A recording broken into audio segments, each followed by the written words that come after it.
Praise the Lord. प्रभु की स्तुति। Welcome to another Bible study. फिर से एक बार बाइबल अध्ययन में आपका स्वागत है।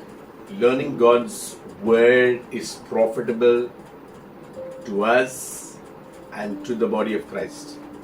बाइबल को जब हम सीखते हैं तो हमारे लिए वो फायदेमंद होता है और प्रभु के देह के लिए भी वो फायदेमंद होता है। Today's subject is one of the most important subject that has been neglected. आज एक और विषय पर हम सीखेंगे जो ज्यादा करके हम देखते नहीं हैं इसे, And it is about identifying the spirit of the Antichrist. और ये जो है मसीह विरोधी आत्मा की पहचान करने के बारे में है। Many believe that the Antichrist would be a literal, a global leader. बहुत लोगों ने सोचा कि अभी भी सोचते हैं कि मसीह विरोधी यानी कि एक जो विश्व में एक ऐसा जो व्यक्ति आएगा जो इस प्रकार से होगा। But the signs of the Antichrist has already permeated, has entered into the world. लेकिन हम देखते हैं कि मसीह विरोधी के चिन्ह अभी भी हम विश्व भर में अलग अलग रूप में अलग अलग समय में देखते हैं। When I speak about the world, I also include the world system. और जब हम दुनिया के बारे में कहते हैं कि दुनिया में हम ऐसे मसीह विरोधी कार्य देखते हैं, यानी कि ये जो सिस्टम के बारे में हम जो बात कर रहे हैं। Hence, we need to have a keen discernment to discern the things that are happening right now. और इसके लिए जो है जो पहचानने की आत्मा चाहिए ताकि हम जो पहचान सके, जो समझ सके कि हमारे चारों ओर विश्व भर में क्या क्या हो रहा है। We need to recognize and we need to resist the things of the enemy that is coming in conflict with the things of the light. और इसलिए पहचानने के बाद उसका विरोध किस प्रकार से करना है, ऐसी चीजों का विरोध जो प्रभु के प्रकाश के विरोध में कार्य करती है। In fact, Jesus himself predicted that these signs would happen. बल्कि यीशु ने खुद हमको जो बताया है कि कौन कौन से चिन्ह होंगे जिससे हमें पता चलेगा कि मसीह विरोधी के कार्य अभी जारी या शुरू हो गए हैं। As we come closer and closer as we are in the last days. और अब जो कि हम अंतिम दिनों के जो है आखिरी दिनों में है, इसीलिए जो है कुछ चीजें स्पष्टता से दिखती है। We come to a passage of Matthew 24, verse 12 onwards. मत्ती 24वां अध्याय और 11वें वचन से आज हम देखेंगे। Jesus saying, and because lawlessness will abound, the love of many will grow cold.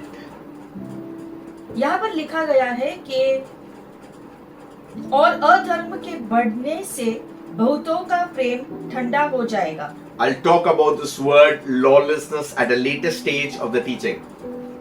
ये जो 12वां वचन जो अभी हमने जो पढ़ा, इसके बारे में जो यहाँ पर लिखा गया है, इसके बारे में थोड़ा सा और स्पष्ट रीति से हम थोड़ी देर के बाद हम देखेंगे। It is one of the signs to identify the Antichrist. और ये जो अव्यवस्था के कार्य है, ये मसीह विरोधी से जुड़े हुए होंगे। Coming back to verse 13, but he who endures to the end shall be saved. 13वां वचन, परंतु जो अंत तक धीरज धरे रहेगा उसी का उद्धार होगा। That means many will be walking in the path, but there are also people who will fall away. यानी कि कुछ ऐसे मसीही लोग भी होंगे जो सही रास्ते पर चल रहे होंगे, लेकिन ऐसे भी लोग होंगे जो एक टाइम पर सही रास्ते पर चल रहे थे लेकिन बाद में वो भटक जाएंगे। That's why Jesus says, he who endures to the end, that is faithful to complete the race, to finish the assignment. और इसलिए जैसे यहाँ पर लिखा गया है कि अंत तक जो धीरज धरे रहेंगे, यानी कि अंत तक वो विश्वसनीय जीवन जिएंगे, ऐसे लोगों के बारे में लिखा है। And the gospel of the kingdom will be preached in all the world. और सुसमाचार, राज्य का सुसमाचार पूरे पृथ्वी में प्रचार किया जाएगा। As a witness to all nations. एक गवाह के रीति से दुनिया भर में। And then the end will come. और फिर वो अंत आएगा। The end doesn't depend upon earthquakes, famines, or any kind of natural disaster. यानी कि अंत तब नहीं होगा जब हम भूकंप को देखेंगे या फिर महामारियों को देखेंगे या ऐसे जो बाढ़ को आते देखेंगे। ये सब चीजों को देखकर हम ये नहीं कह सकते कि अंत आ चुका। There will be famines, there will be plagues, there will be diseases, but that is not going to really tell you that it is the end.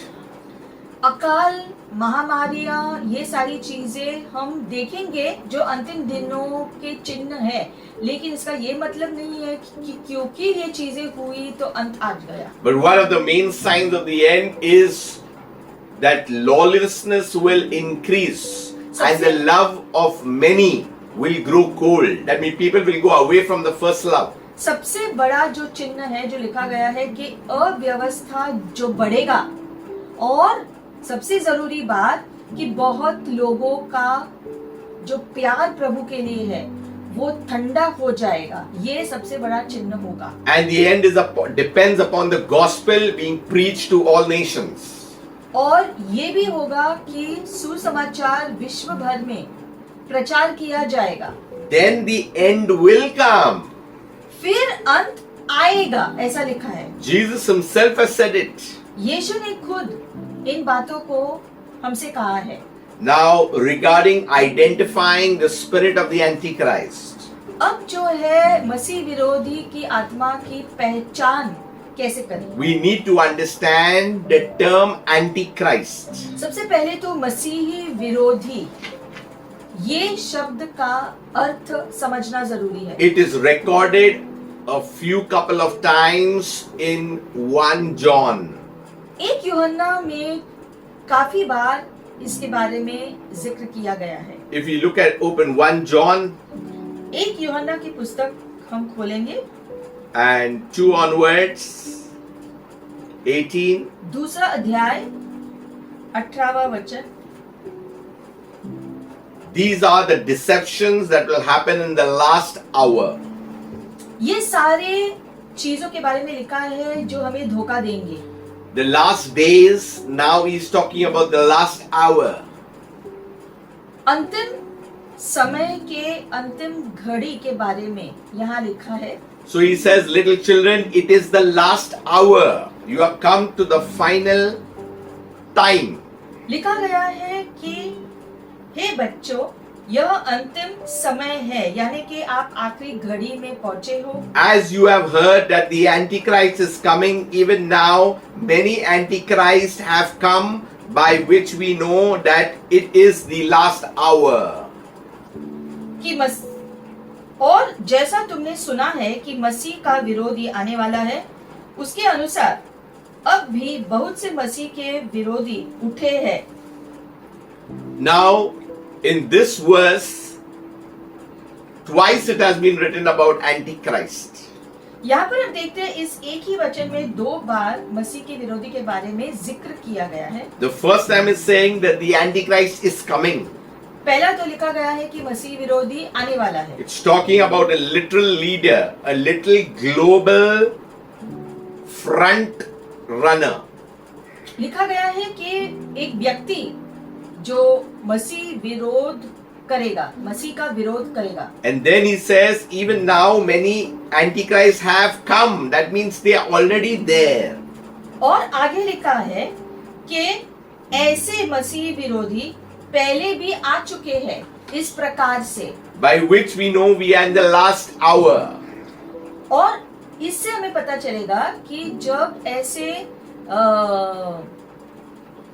होगा तो हम आखिरी घड़ी में पहुंच गए होंगे। Look at verse 19.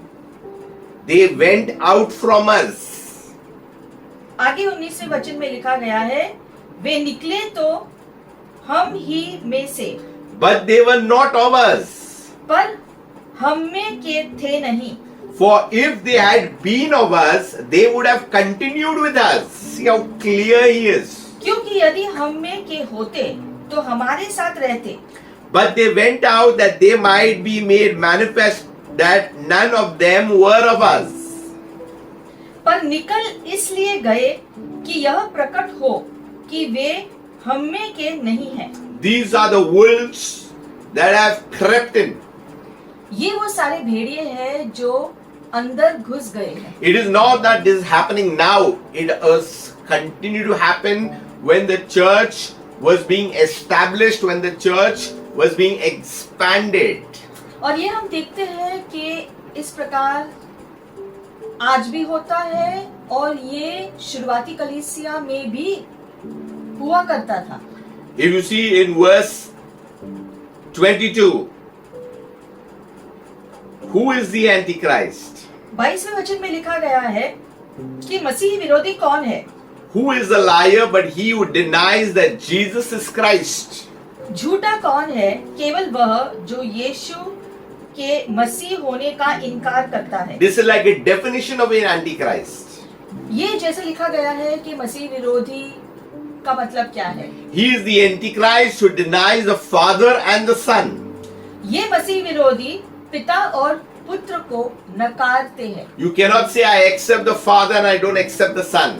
आप ये नहीं कह सकते हैं कि मैं पिता को स्वीकार करता हूँ लेकिन जो पुत्र को नहीं स्वीकार You करता। cannot say I accept the Father and the Son and do not accept the Holy Spirit. या फिर इस प्रकार भी नहीं कह सकते हैं कि मैं पिता और पुत्र को स्वीकार करता हूँ लेकिन पवित्र आत्मा को नहीं स्वीकारता। We need to understand the Father, the Son and the Holy Spirit. They are triune one God.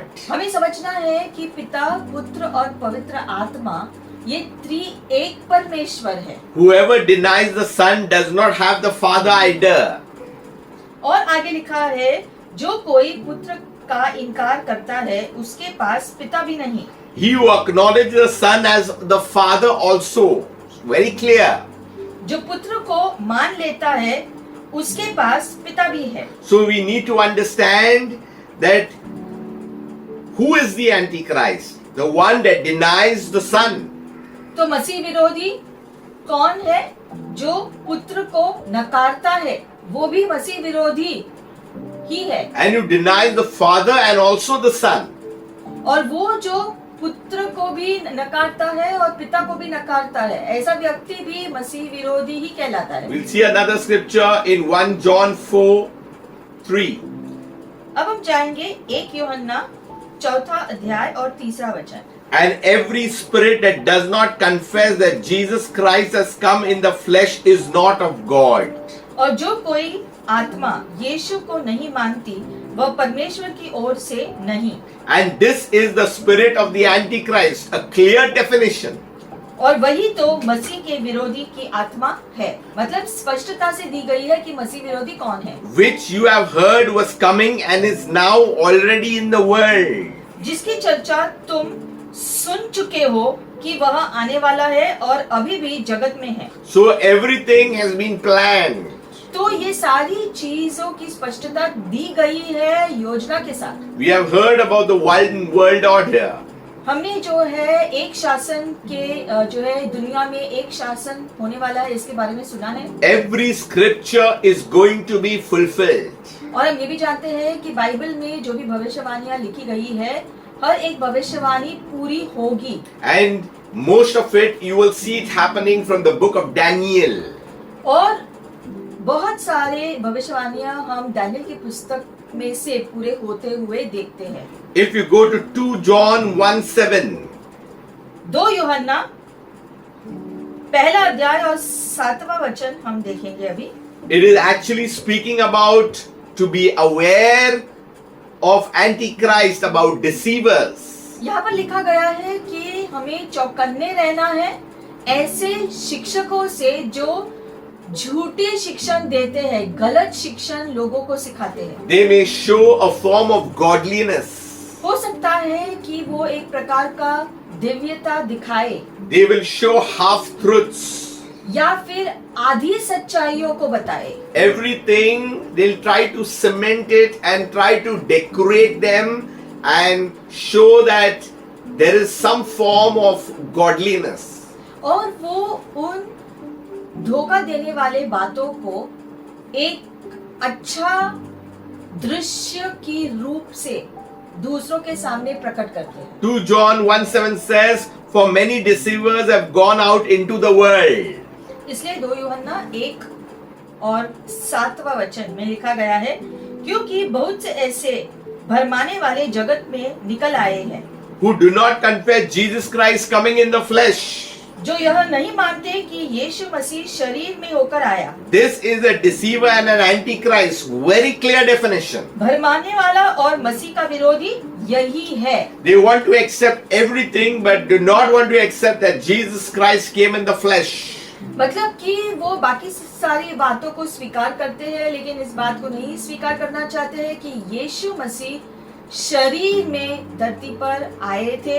यीशु मसीह जो परमेश्वर है वो शरीर में धरती पर हमारे बीच आए। That's why you will see many things that are like movies or other things coming out, depictions showing a different history, a different story about Jesus. और इसे हम देखते हैं कि दुनिया में कई ऐसे जो चित्र या जो पिक्चर आता है जो गलत शिक्षण सिखाते हैं, गलत चीजों को वो पिक्चरों में दिखाते हैं, जिससे गलत ज्ञान यीशु के बारे में लोगों तक पहुंच पाए।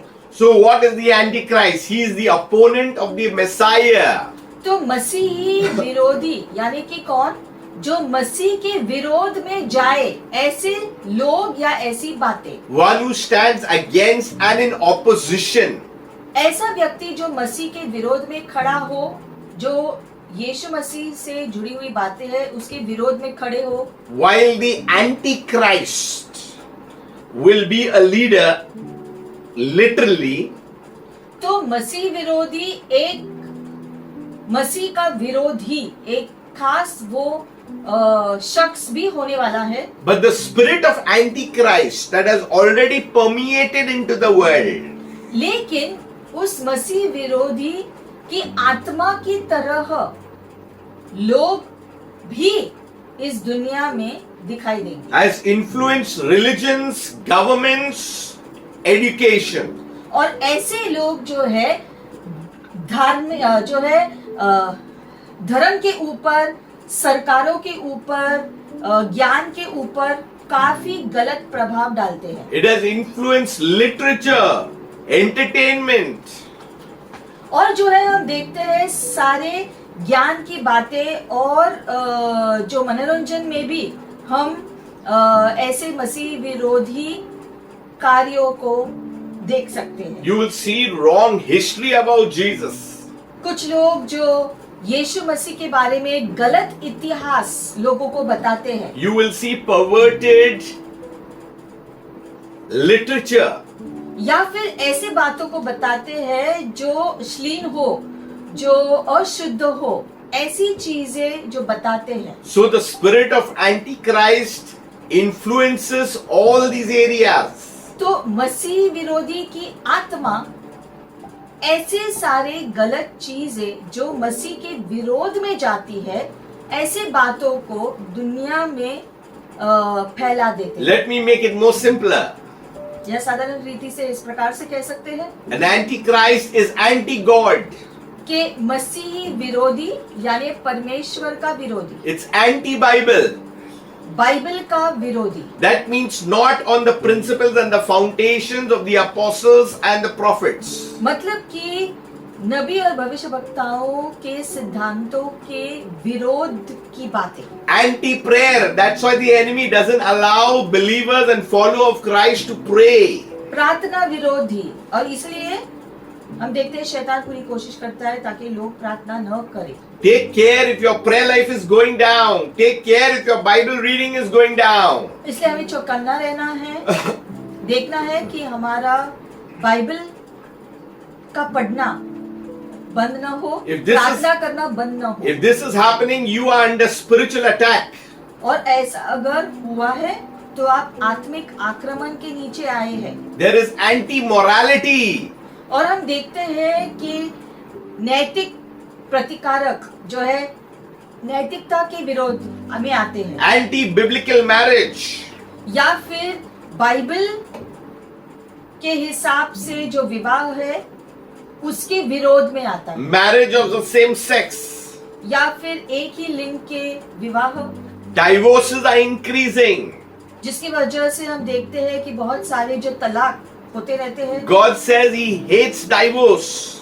बाइबल में लिखा गया है कि परमेश्वर तलाक के विरोध में है, इसलिए तलाक प्रभु की ओर से नहीं। But many churches are endorsing it and remarrying people who are divorced. लेकिन हम देखते हैं कि बहुत सारी कलीसियाओं में ऐसा होता है कि कलीसियाएं भी लोगों की तलाक कराते हैं, जो कि बाइबल में लिखा गया ऐसा नहीं होना चाहिए। It's anti-authority. या फिर अधिकार के विरोध में जो बातें जाती है, No submission.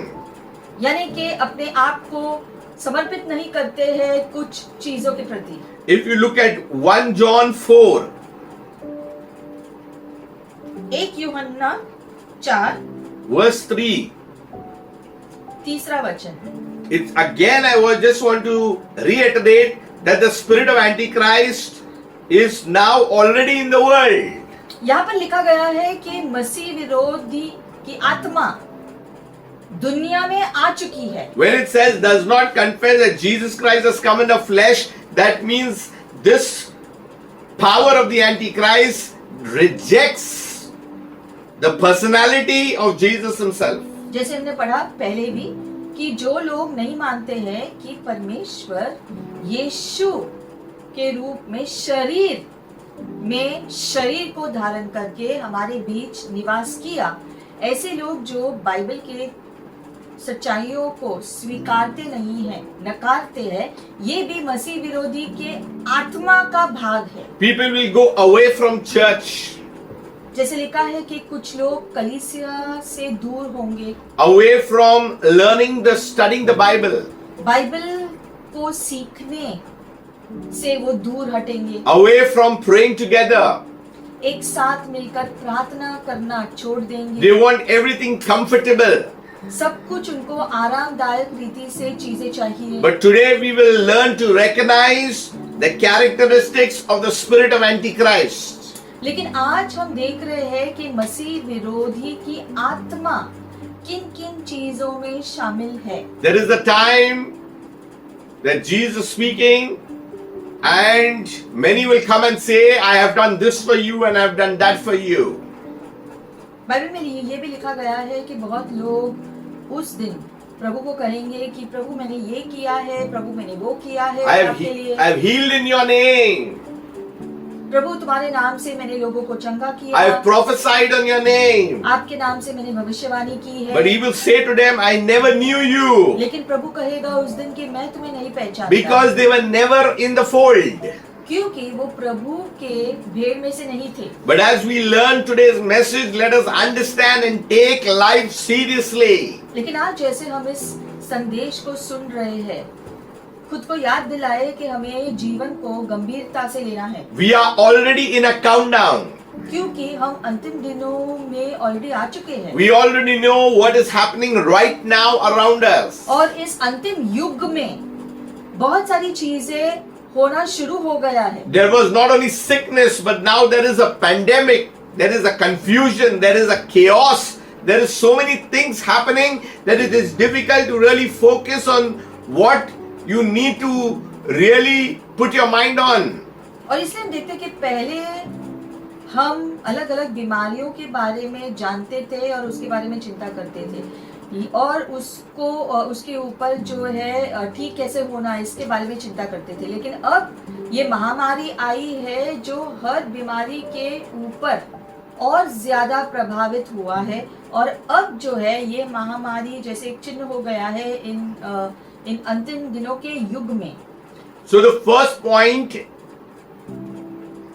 a demonic hatred against God and his people. तो सबसे पहली बात जो है एक शैतानी गुस्सा परमेश्वर के विरोध और उसके लोगों के विरोध में प्रकट होता है। Two kingdoms, the kingdom of light and the kingdom of darkness. दो राज्य है, एक अंधकार का राज्य और एक प्रकाश का राज्य। So in Revelation 13:7 it says it was granted to him to make war with the saints and to overcome them. प्रकाशित वाक्य 13वां अध्याय और 7वें वचन में लिखा गया है, और उसे यह अधिकार दिया गया कि पवित्र लोगों से लड़े और उन पर जय पाए। And authority was given him over every tribe, tongue, and nation. और उसे हर एक कुल और लोग और भाषा और जाति पर अधिकार दिया गया। So we need to understand that an authority was given. तो हमें समझना है यहाँ कि वो अधिकार दिया गया था, It was granted to him. उसे वो अधिकार दिया गया था ऐसा करने। Because in the last time, the things will change rapidly. क्योंकि अंतिम दिनों के युग में जो हम जी रहे हैं, अंतिम दिनों के युग में ऐसी चीजें होने के लिए अनुमति जैसा दिया होगा। We must understand that Satan hates God. हमें समझना है कि शैतान परमेश्वर से जो है गुस्सा है, He was banished. क्योंकि उसको स्वर्ग से निकाल कर फेंका गया, And so he attacks the God's people, God's image. और इसीलिए वो अपना क्रोध जो परमेश्वर के ऊपर है, परमेश्वर के लोगों के ऊपर भी निकालता है। Hence, the spirit of Antichrist, it fuels anti-Semitism.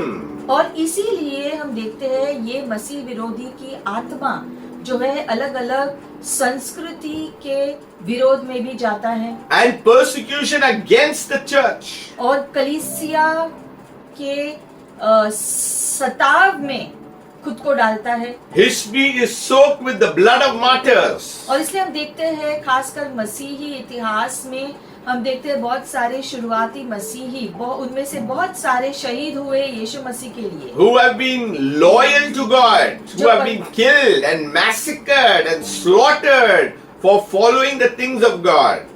और ऐसे लोग जो शहीद हुए परमेश्वर के नाम के लिए, यीशु के नाम के लिए, क्योंकि उन्होंने अंत तक अपना विश्वास कायम रखा यीशु मसीह पर। There is so much racial hatred going on around the world.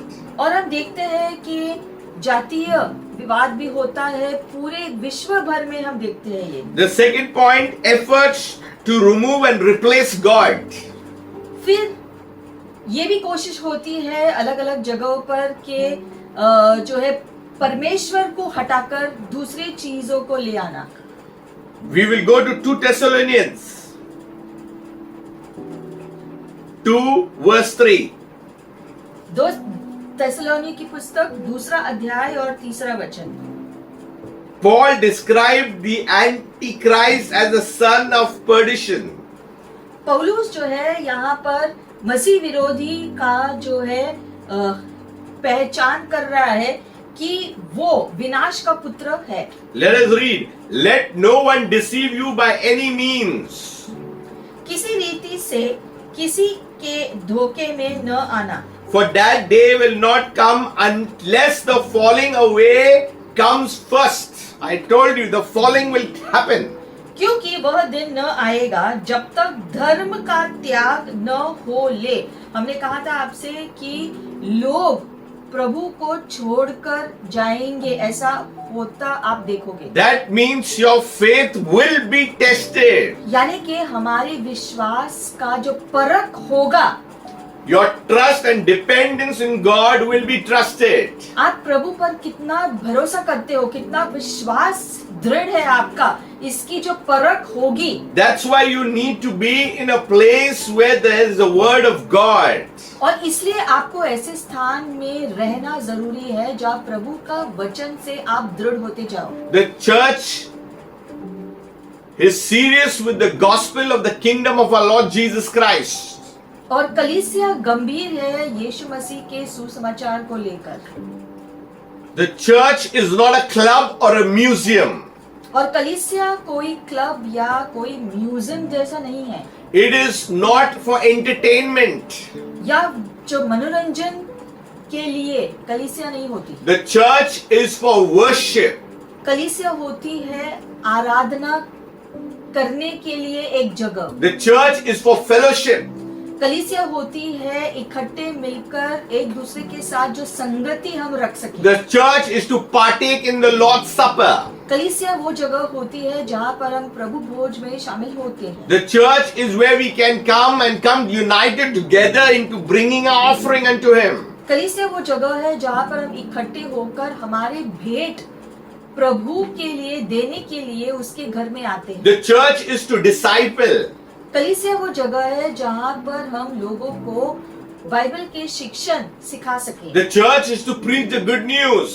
कलीसिया वो जगह है जहाँ पर हम सुसमाचार का प्रचार कर सकते हैं। The church is to baptize people in the name of the Father, the Son and the Holy Spirit. कलीसिया वो जगह है जहाँ पर पिता पुत्र और पवित्र आत्मा के नाम से हम बपतिस्मा दे सके जो लोग चाहते हैं। The church is where miracles, signs and wonders exist. कलीसिया वो जगह है जहाँ पर चंगाई, छुटकारा और चमत्कार होते हैं। The church is a place of deliverance. कलीसिया में छुटकारा होता है, बंधन टूटते हैं You will find freedom through the church. और इसीलिए कलीसिया के द्वारा लोग आजाद होते हैं। That's why the word of God has to be in the church. और इसीलिए कलीसिया में परमेश्वर का वचन की दृढ़ता होना जरूरी है। Where Jesus in particular is the head and governed by the Holy Spirit. जहाँ पर यीशु मसीह सिर हो और शरीर के ऊपर उसका नियंत्रण हो। Coming back to 2 Thessalonians 2 verse 3. वापस आएंगे 2 थिस्सलुनीकियों के दूसरा अध्याय और तीसरा वचन। Once the falling away comes first, तो जैसे धर्म का त्याग होने लग जाए the man of sin is revealed. और वह पाप का पुरुष का प्रकट होगा, He is the son of perdition, अर्थात विनाश का पुत्र, who opposes and exalts himself above all that is called God. जो विरोध करता है और हर एक से जो परमेश्वर या पूज्य कहलाता है, All that is worshipped, so that he sits as God in the temple of God, showing himself that he is God. अपने आप को बड़ा ठहराता है, यहाँ तक कि वह परमेश्वर के मंदिर में बैठकर अपने आप को परमेश्वर जैसा प्रकट करता है। So the nature will change. यानी कि उसका स्वभाव बदलना शुरू हो जाएगा। Maybe he'll come as a peacemaker. हो सकता है वो शांति ले आने वाले की तरह से अंदर आ जाए। Maybe he'll come to give you great dreams या फिर of the बड़े future. भविष्य के जो बड़े बड़े सपने लोगों को दिखाकर अंदर आने की कोशिश करेगा। But there is a final assault on mankind. लेकिन उसका आखिरी आक्रमण मानव जाति के जो बुरे के लिए होगा। And he'll try to invade the temple of God. और परमेश्वर के मंदिर को अशुद्ध करने का सोचेगा। We all know that the third temple would be built in Jerusalem. हम सभी जानते हैं कि यरूशलेम में यहूदियों का मंदिर बनेगा। So we need to see that we cannot touch him. हम देखते हैं कि शैतान परमेश्वर से नफरत करता है और उसे छू नहीं सकता। So things of God he will try to replace. और इसीलिए जहां पर भी परमेश्वर की चीजें हैं उनको हटाने की पूरी कोशिश शैतान करता है। Check in your life what is being replaced. अपने खुद के जीवन को जांचना है कि कौन सी वो चीजें हैं जो पहले परमेश्वर में थी, अब वो चीजें हट गई है। Is worldliness come in, crept in? क्या दुनिया की चीजों ने परमेश्वर की चीजों की जगह ली है? Is your priorities changed? क्या तुम्हारी प्राथमिकताएं बदली है? Is your trust more upon the things of the world? दुनिया की चीजों पर तुम्हारा भरोसा ज्यादा है क्या? Is there just only a form of godliness that remains? या फिर सिर्फ एक धार्मिक रूप ही बच गया है? You know, sometimes religion stinks. कभी कभी हम देखते हैं कि धर्म जो है हमें चिंतित करता है। So what's important today is relationship. और इसीलिए परमेश्वर धर्म नहीं चाहता है, वो एक रिश्ता चाहता है मानव जाति के साथ। And people have gone away from God. और आज लोग परमेश्वर से दूर है। Number 3, lawlessness and anarchy. अगला है अव्यवस्था और अराजकता। So Paul called the Antichrist the lawless one. पौलुस ने मसीह विरोधी को अव्यवस्था में होने वाला ऐसा व्यक्ति बताया है। Come with me to 2 Thessalonians 2:8 and 9. 2 Thessalonica 2 अध्याय 8 और 9 हम देखेंगे। And then the lawless one will be revealed. तब वह अधर्मी प्रकट होगा। Frightening days, मतलब कि भयानक दिन, fearful days. बहुत ही लोग जो डरेंगे उन दिनों में। Panic will be there. हर प्रकार हड़बड़ी दिखाई देगी, People just know what to do. क्योंकि लोग नहीं जानेंगे कि अब हम क्या करें। But the lawless one will be revealed, whom the Lord will consume with the breath of his mouth and destroy with the brightness of his coming. Hallelujah. लेकिन जिसे प्रभु यीशु अपने मुंह को फूंक से मार डालेगा और अपने आगमन के तेज से भस्म करेगा। So God is in charge. तो हम देखते हैं कि आखिर में परमेश्वर सारी चीजों के नियंत्रण में होंगे। But the coming of the lawless one has an assignment to do by Satan himself. लेकिन ये अधर्मी का आना ये शैतानी कार्य होगा, शैतानी कोशिश। He is according to the working of Satan with all power, sign and lying wonders.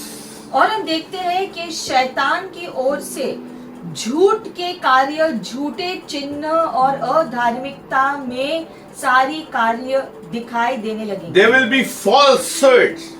यानी कि सारे जो है झूठी चीजें दिखाएगा। There will be pretense. There will be fake. यानी कि धोखा देने वाले कार्य दिखाई देने लगे। And it will be looking right and you may believe in it. और वो सारे चीजें ऐसे दिखेंगी कि ये तो सही है, लेकिन असल में झूठी होंगी। Brothers and sisters, friends, be in total intimacy in a relationship with Jesus. और इतना सारा धोखापन जो आने वाला है उसका सामना करने के लिए जरूरी है कि हम सभी यीशु मसीह में अभी से ही दृढ़ हो। We need to cling upon the word of God. और प्रभु के वचन को पकड़कर रहना है। Verse 10 says, and with all unrighteousness, deception among those who perish. 10वें वचन में लिखा गया है, और नाश होने वाले के लिए अधर्म के सब प्रकार के धोखे के साथ होगा। Deception itself is a big word. धोखा खुद बहुत ही बड़ा शब्द है। That means there is truth, but there is falsehood. मतलब कि सच्चाई है लेकिन उसमें एक धोखापन दिया गया है। It is to show that there is kind of genuineness, but the ultimate intention is to harm. मतलब कि दिखाना चाहते हैं कि वो सत्यता में जी रहे हैं, लेकिन उसका उद्देश्य होगा लोगों को हानि पहुंचाना। It says in the Bible, because they did not receive the love of the truth, that they might be saved. क्योंकि उन्होंने सत्य के प्रेम को ग्रहण नहीं किया जिससे उनका उद्धार हो सके। So lawlessness means the wicked one. That means to be a violator of the law. अव्यवस्था यानी कि अव्यवस्थापन यानी कि जो कानून के विरोध में जाए। When I say anarchy, that there will be crime and rioting. अराजकता यानी कि जो हमेशा विरोध करे और जो है अशांति फैलाए, Looting and violence. लोगों को लूट कर जो है जो मारपीट हो, Rebellion against authority. This is all going to be in a very large scale. It's not going to be just exceptional things, but in a very large scale. और अधिकारियों का जो विरोध होते हुए हम देखेंगे, और ये जो है छोटे रूप में नहीं लेकिन जो बड़े पैमाने पर होता हुआ हम देखेंगे उन दिनों में, खास करके मसीह विरोधी को ध्यान में रखते हुए। So this is going to be mind-boggling. यानी कि इतने जो उसका जो है दुष्टता का जो माप है वो ऊंचे स्तर में होगा। Those who are not in the word will not know whether to turn to the left or to the right or what to do. और ऐसा जब होगा तब जो लोग जो वचन में दृढ़ नहीं थे वो नहीं जानेंगे कि दाएं जाएं या बाएं जाएं। The fourth point is mass deception. That's what we are coming to. और अगला है कि जो बड़े पैमाने पर धोखाधड़ी होगा। And that's why we said that they will all have all the powers that come from Satan, signs and wonders.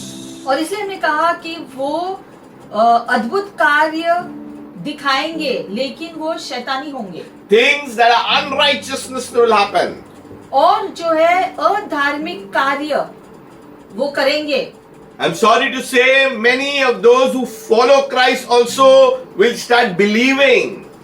और जो लोग एक टाइम पर मसीह का जो पीछा करते थे लेकिन उन दिनों में उनमें से बहुत सारे लोग यीशु मसीह को छोड़ मसीह विरोधी का साथ देंगे। They are going to live in fear. क्योंकि वो भय का जीवन जिएंगे। The environment will be different. The atmosphere, the climate, everything is going to be different. क्योंकि दुष्टता का ऐसा जो वातावरण होगा कि उसमें जो डर की वजह से वो उस दुष्ट वातावरण में अपने आप को ढाल देंगे। Because many will be following, we feel that we are the odd ones out. क्योंकि उनको लगेगा कि बहुत सारे दुनिया के लोग मसीह विरोधी का पीछा कर रहे हैं और इसीलिए अगर हम नहीं करेंगे तो हम जो है विरोधी कहलाएंगे उसके। Many will believe, yes, the Antichrist, he is genuine. बहुत लोग ये भी सोचेंगे कि मसीह विरोधी जो कर रहा है शायद यही अच्छा है। And there will be a mass deception. और वो लोग सोचेंगे कि ये हमारे भले के लिए होगा और ये सबसे बड़ा धोखा होगा। But those who read God's word, they will immediately know that something is wrong. लेकिन जो लोग पहले से ही अपने आप को परमेश्वर के वचन में ढलकर रखेंगे, दृढ़ बनाएंगे, वो लोग ही पहचान पाएंगे मसीह विरोधी की आत्मा क्या क्या करना शुरू कर रही है। The fifth one is blasphemy against God and sacred things. अगली बात है कि परमेश्वर और जो पवित्र चीजों का अपमान करना शुरू करेंगे। Revelation 13:5. प्रकाशित वाक्य 13वां अध्याय और 5वां वचन ये हम देखेंगे। And he was given a mouth speaking great things and blasphemies, and he was given authority to continue for 42 months. कौन उसे लड़ सकता है?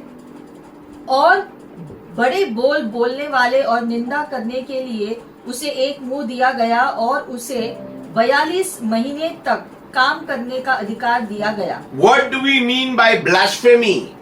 तो इसका क्या मतलब है कि जो है झूठी चीजें यानी कि झूठे चीजें कहना। It is an act of cursing. यानी कि एक प्रकार से श्राप देना। It is like reviling God. परमेश्वर के विरोध में चीजें बोलना। Irrelevant behavior. या फिर ऐसे जो कार्य करना जो नहीं करने चाहिए। Come against the things of holiness. पवित्रता के विरोध में होंगे ऐसी बातें। Come against godly leadership. Divya अगुओं के विरोध में वो आएंगे। Speak against the anointed of God.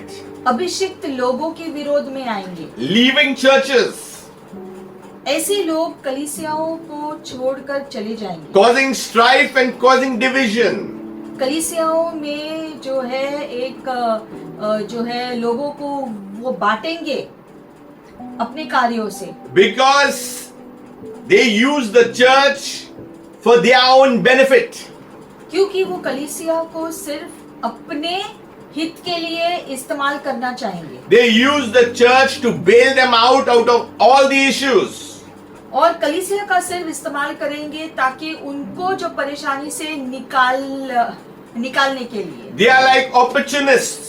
तो जब भी जब मौका मिले तो उसका जो फायदा लेना, यही उनका उद्देश्य होगा। ये भी मसीह विरोधी की आत्मा की तरह है। They may look humble, they may look like humble, तो ऐसा अंतिम दिनों में होगा जो खुद को नम्र होते दिखाएंगे कि वो नम्र है बहुत, लेकिन ऐसा असल में वो नम्र होते नहीं है। This is the reason Jesus says there'll be wolves in sheep's clothing.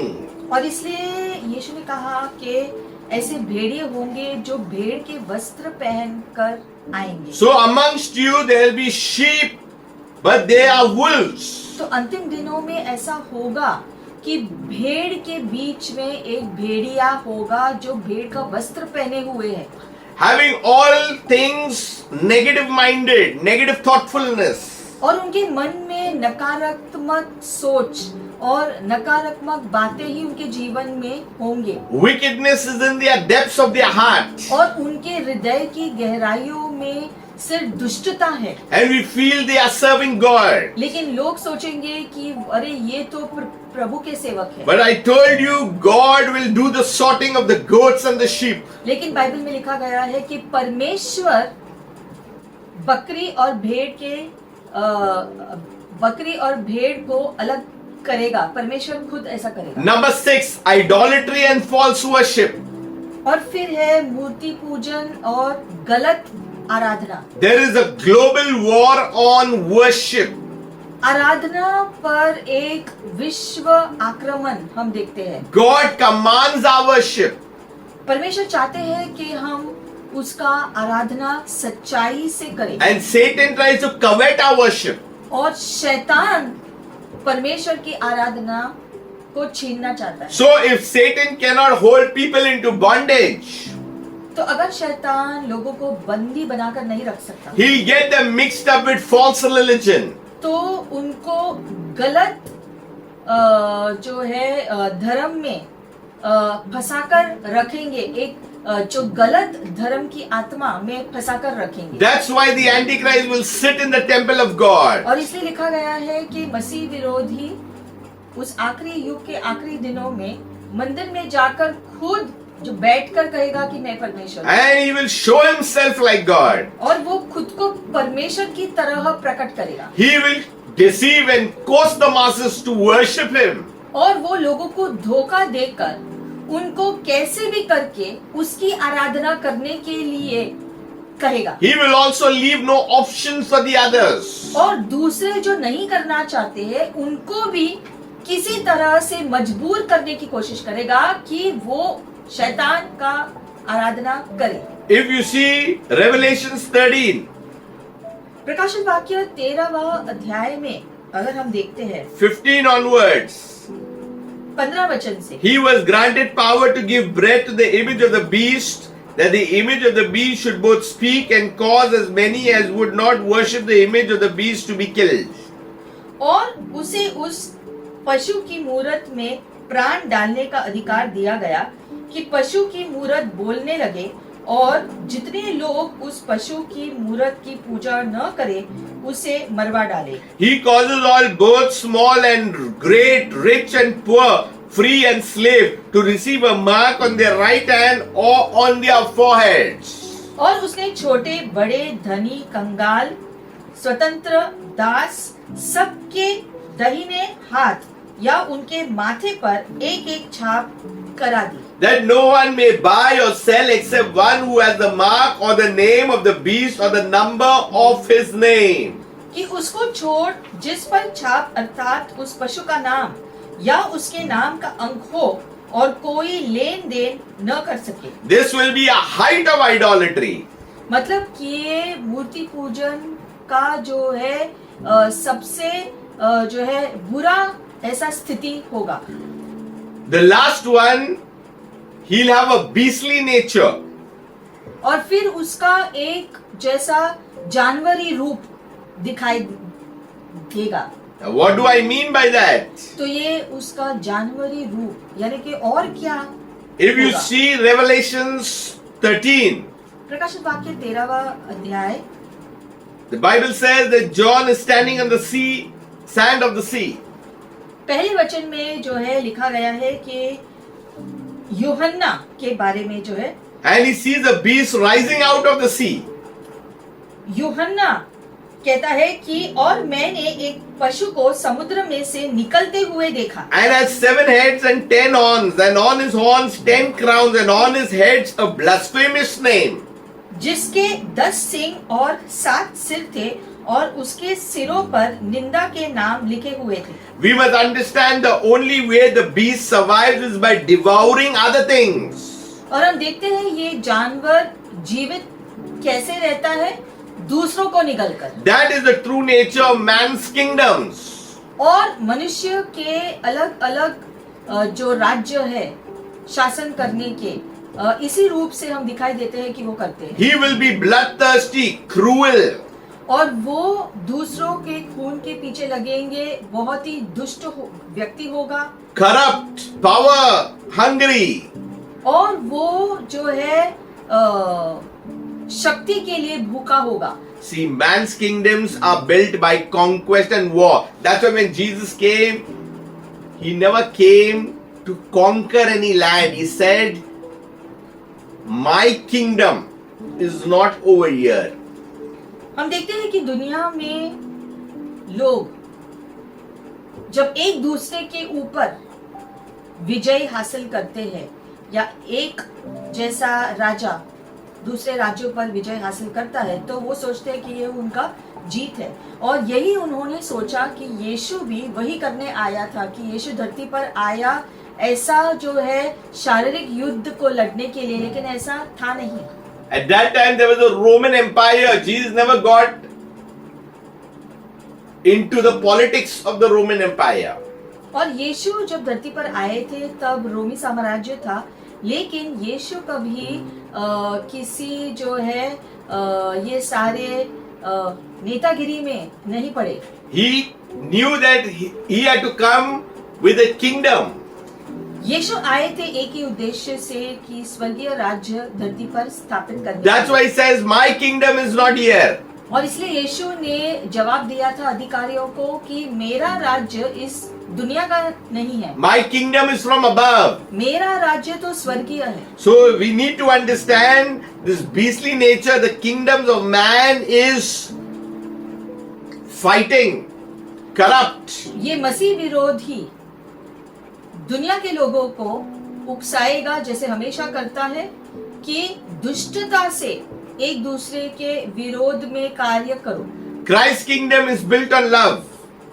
बल्कि यीशु मसीह का राज्य जो प्रेम से जुड़ा हुआ है और प्रेम से लोगों को जोड़ता है। There could be more than 7, but I have just shortlisted few things so that we may get a little understanding about identifying the spirit of the Antichrist.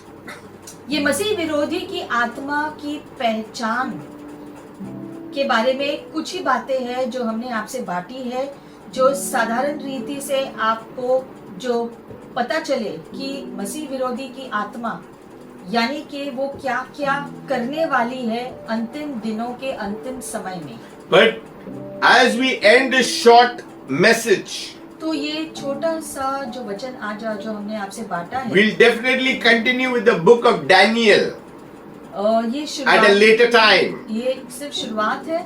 इसके बारे में स्पष्ट रीति से हम कभी दूसरे समय हम देखेंगे और सीखेंगे। We'll try to do the whole book of Daniel. और हम कोशिश करेंगे कि दानियल की पुस्तक को पूरी रीति से हम अध्ययन कर सकें। But there is good news. लेकिन अच्छी खबर ये भी है, 2 Thessalonians 2:6. 2 थेसलोनिका की पुस्तक 2 अध्याय और 6 वचन हम देखेंगे। And now you know what is restraining, that he may be revealed in his own time. और अब तुम उस वस्तु को जानते हो जो उसे रोक रही है और वह अपने ही समय में प्रकट हो। For the mystery of lawlessness is already at work. क्योंकि अधर्म का भेद अभी भी कार्य करता जाता है। Only he who now restrains will do so until he is taken out of the way. पर अभी एक रोकने वाला है और जब तक वह दूर न हो जाए वह रोके रहेगा। What is this verse talking about? तो ये वचन किस चीज के बारे में कह रहा है? Who is this restraining force? ये जो रोक कर रखा हुआ है, ये व्यक्ति कौन है? It is the Holy Spirit, the third person of the Trinity. पवित्र आत्मा के बारे में लिखा गया है जो त्रिएक परमेश्वर का तीसरा व्यक्तित्व है। So I believe that the restraining force is the Holy Spirit, and He is using the righteous remnant whose prayers are important in this last days and in the hour that we are setting in. और जो पवित्र आत्मा हमारी जो मदद करेगा इन अंतिम दिनों में जो है चीजों की पहचान करने के लिए पहले प्रभु के वचन में और परमेश्वर में वह हमें दृढ़ होने के लिए हमारी मदद करेगा और जो है शैतानी शक्ति को हमसे दूर करने के लिए हमारी मदद करेगा। Don't be worried about the mark of the beast.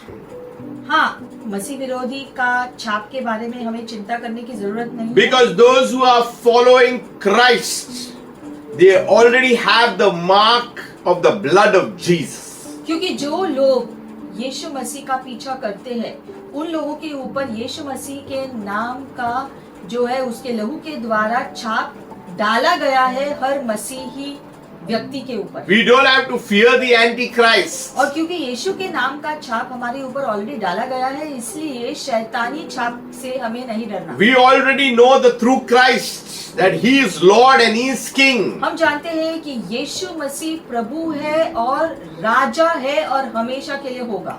So we need to understand God is at work in our lives. परमेश्वर हमारे जीवन में कार्य कर रहे हैं, इसमें जीना है। So as we end, I will take 1 John 4:4. 1 यूहन्ना 4 अध्याय और 4 वचन हम पढ़ेंगे अभी। He's saying, "You are of God, little children, लिखा गया है, हे बालकों तुम परमेश्वर के हो and have overcome them, और तुमने उन पर जय पाई है in spite of all the trials and tribulation and testings of this world." इस दुनिया के सारे चुनौतियों पर तुमने विजय पाया है चाहे वो जितने भी गंभीर थे। Because He that is in you is greater than he that is in the world. It's written in the Word of God. क्योंकि वो जो तुम में है वो उससे ज्यादा शक्तिशाली है जो इस दुनिया में है। So praise God that we are of God. तो प्रभु को धन्यवाद कि प्रभु ने हमें उसका जो बनाया है। He who knows God hears. और जो परमेश्वर के है वो ही इन बातों को सुनकर समझ पाते हैं। Who is not of God, God does not hear. और जो परमेश्वर के नहीं है उनकी बातें परमेश्वर नहीं सुनते। By this we know the spirit of truth and the spirit of error. इससे हम सच्चाई की आत्मा और झूठ की आत्मा की फर्क रख सकते हैं। So there are many false teachings, many false things that are hovering and creeping.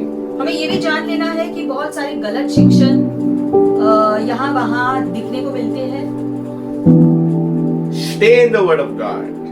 उसके लिए बाइबल में परमेश्वर के वचन में खुद को रखना जरूरी है खुद की सुरक्षा के लिए। Stay in the relationship with Jesus. प्रभु यीशु मसीह के साथ अपना रिश्ता कायम रखे।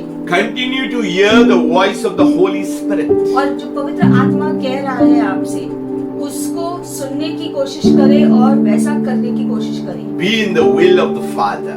पिता की इच्छा के अनुसार अपना जीवन जीते रहे। God bless you. परमेश्वर आपको आशीषित करे। Continue to write your notes and read more about God's word. परमेश्वर के हर वचन जो भी आप सुनते हो उसका जो नोट्स बनाना अच्छी आदत होती है और जो है खुद को बाइबल को पढ़ते रहकर प्रार्थना में खुद को जारी रखना। We are on an assignment. क्योंकि प्रभु ने हम सभी के जीवन के लिए एक उद्देश्य ठहराया है। We have to finish it. और हमें अपना दौड़ पूरा करना है। And we have to receive well done. और प्रभु के हाथों हमें शाबाशी को पाना है। God bless you. प्रभु आपको आशीषित करे। Shalom. Shalom. Until we meet next time. और हम अगली बार फिर से मिलेंगे। Amen.